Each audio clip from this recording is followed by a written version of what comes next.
Isaías 40.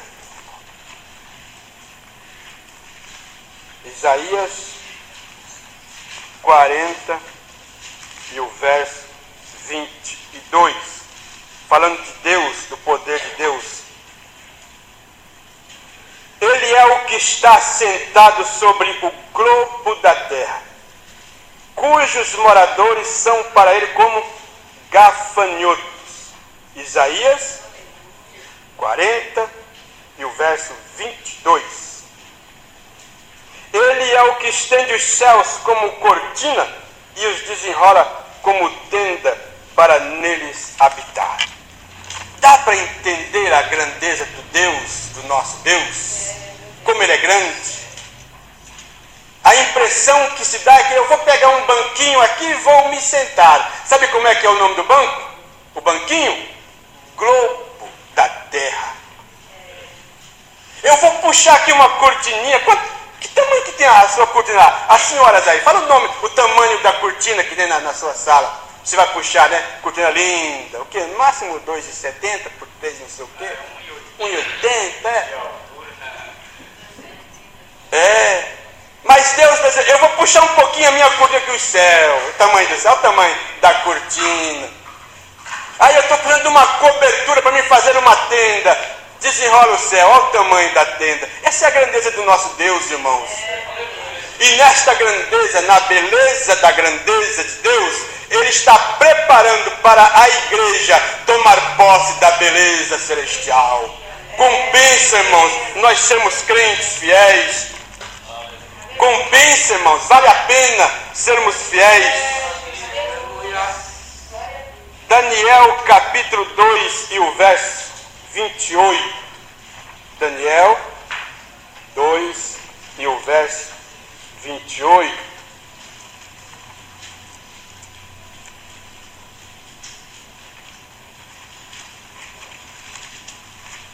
Daniel 2 e o verso 28.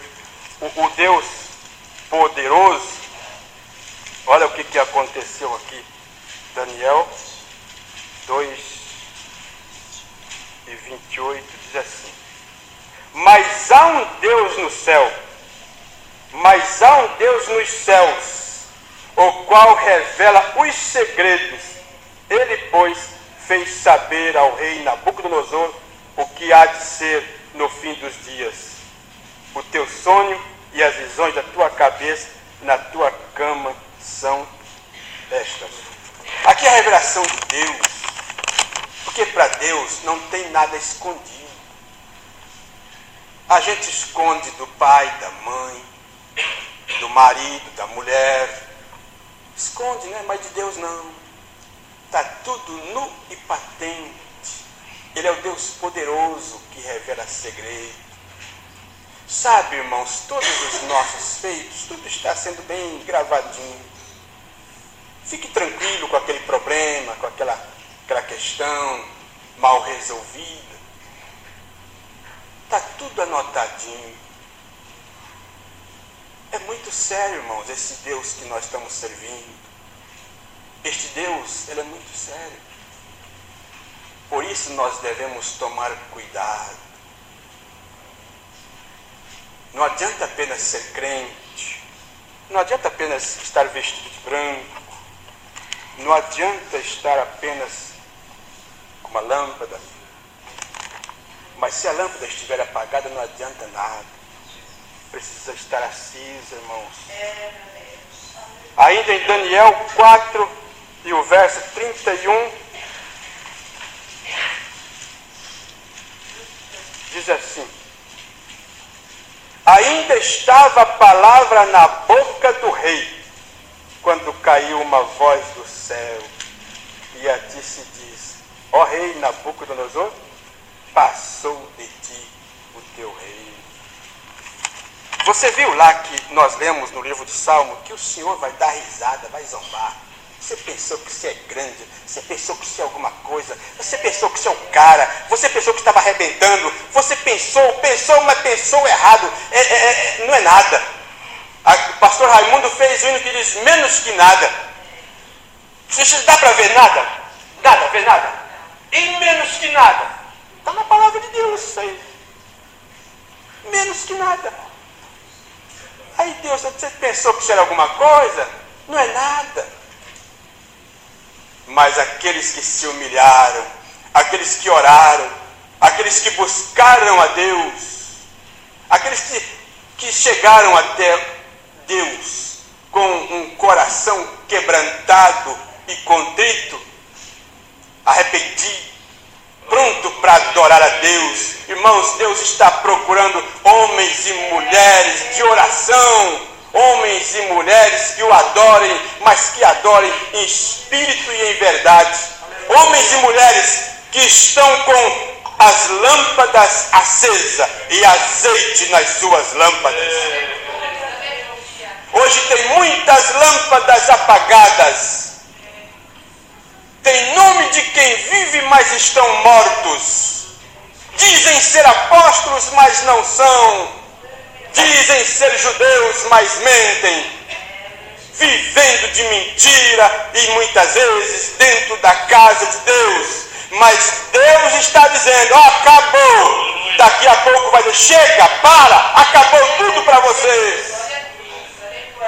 E aí quando for acordar, já é tarde. Mas que Deus nos guarde, que o Espírito Santo faça com que nós acordemos. Eu não estou apontando o dedo para você e dizer você, eu estou nós, porque eu também estou sentado no mesmo banco.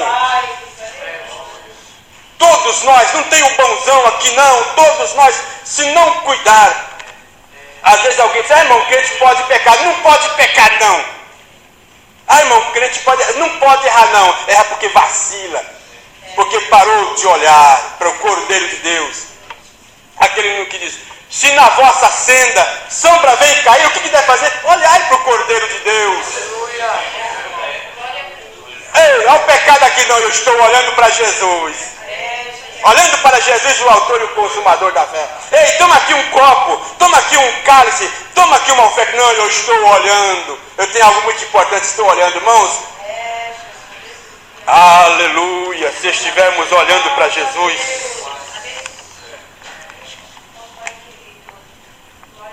Malaquias, capítulo, tem também Malaquias capítulo 3. Muda um pouquinho, né? Muitos crentes, mas não gostam desse versículo, mas de jeito nenhum.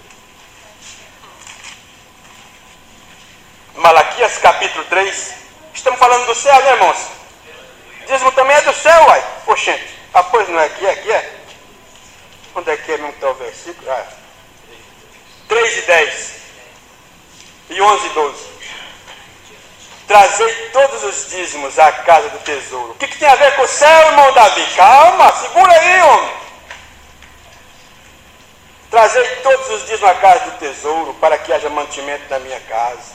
E depois trazei prova de mim, diz o Senhor dos Exércitos. Se eu... Lê comigo aqui. Se eu não vos abrir a janela do céu, e não derramar sobre vós uma bênção tal, que dela vos advenha a maior abastança. E por causa de vós eu repreenderei o devorador, para que não vos consuma o fruto da terra, a vida do campo, e para que não vos seja estéril. Diz o Senhor dos Exércitos. Olha, e todas as nações vos chamarão bem-aventurados, porque vós sereis uma terra deleitosa, diz o Senhor dos Exércitos. Sabe o que Deus está dizendo para nós aqui? Aleluia. Que as nações vão olhar para a igreja, eles têm que reconhecer que a igreja está em cima e não embaixo. Eles têm que olhar para a igreja e dizer, a igreja está na frente e não para trás. A igreja é rica e não é pobre. Mas tem um segredo. Entrega o que é de Deus, pelo amor de Deus. Sabe o que Deus está dizendo? Olha, se eu estou dizendo Davi Matias, se eu não sou um dizimista, se eu não entrego meus dízimos para a obra de Deus, eu não estou falando você, estou falando eu, tá? Aí a palavra de Deus diz para mim, sabe Davi Matias, se eu não abrir assim, ó, um pouquinho só a janela do céu, você não vive. Sabe por que você está vivendo infiel? Porque Deus está abrindo um pouquinho só. Mas e por que Deus não deixa abrir mais? Não quer ver mais a bênção de Deus? Não quer ver mais os céus abertos? Vamos ser fiel a Deus. E o que tem de crente infiel, irmãos? Olha, irmão, andando por aí, a gente vê notícia de cada um. Cadê sabe aquele irmão? Perdeu a casa, e o carro, perdeu o carro, e perdeu a mulher, e perdeu tudo, porque é infiel, irmãos. A janela do céu não pode fechar para o crente, não. Porque se fechar a janela do céu para o crente, nós estamos ferrados. Estamos em maus lençóis, porque não vai dar certo. Mas se nós formos fiéis ao Senhor e à sua Santa Igreja, nos dízimos, nas cooperação, irmão, no nosso comparecimento, meu Deus, como eu sofri esses dias aí, foi tão difícil. Parece que uns 15 dias antes de acontecer o episódio com o meu companheiro de serviço, eu estava conversando com o pastor Jonas, falei, mas pastor Jonas, é tão difícil ficar um dia sem vir na igreja, lembra que nós falamos? Na outra semana o companheiro cai da moto, se machuca, aí tocou de eu ficar sem vir na igreja uns par de dias. Mas é tão duro, irmãos. É ruim demais. E agora eu não sei o que acontece, que tem crente que parece que não sente nada, irmãos. O que é isso? Ô irmãos, vamos acordar, vamos ser fiéis a Deus, à casa de Deus. Para muita gente a janela do céu está fechando. E se não abrir do olho, vai morrer na miséria e perder a salvação. Porque Deus não tem trato com crente infiel. Vamos para frente? Que hora que é agora, hein? Meu Deus. Só mais um, tá? Mateus capítulo 3. É aqui mesmo? Mateus, só as 2, 3 folhas para frente. 3. Só mais esse versículo, tá bom, irmãos?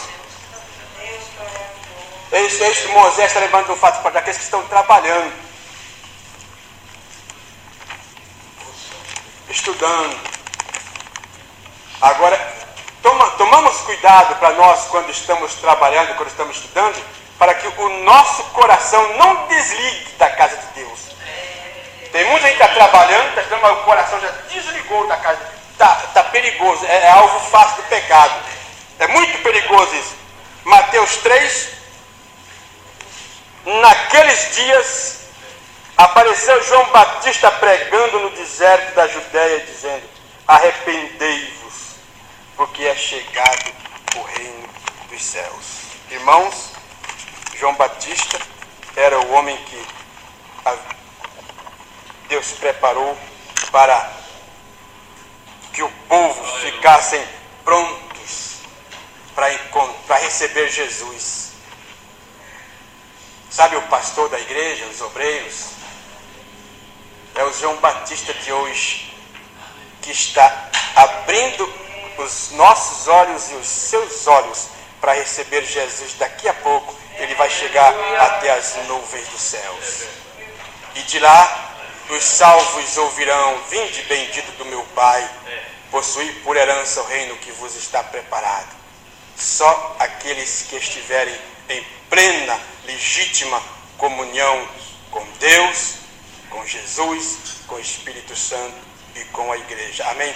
Deus, nosso Pai Celestial, pedimos que o Senhor nos ajude, que o Senhor nos guarde, que o Senhor, meu Pai, nos cubra com o teu sangue, que a tua palavra, que a palavra do Senhor, meu Pai, seja conosco, que a igreja do Senhor, nós igrejas, sejamos vestes brancas, preparados, prontos para a tua vinda, Pai. Guarda a tua igreja, guarda o teu povo, Pai, no nome de Jesus, para a glória de Deus. Amém.